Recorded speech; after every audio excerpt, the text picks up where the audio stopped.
فأما الإنسان إذا ما ابتلاه ربه فأكرمه ونعمه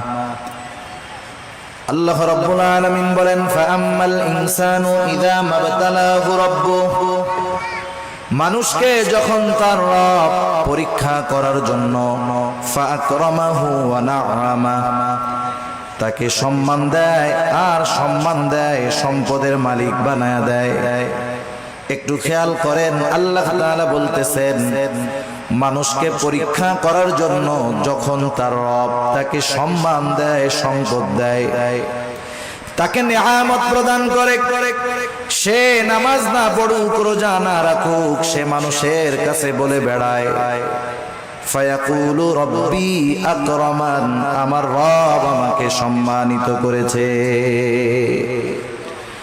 আল্লাহ তাআলা বললেন আমি মানুষকে সম্মান সম্পদ নিয়ামত পরীক্ষা করার জন্য দেই আর মানুষ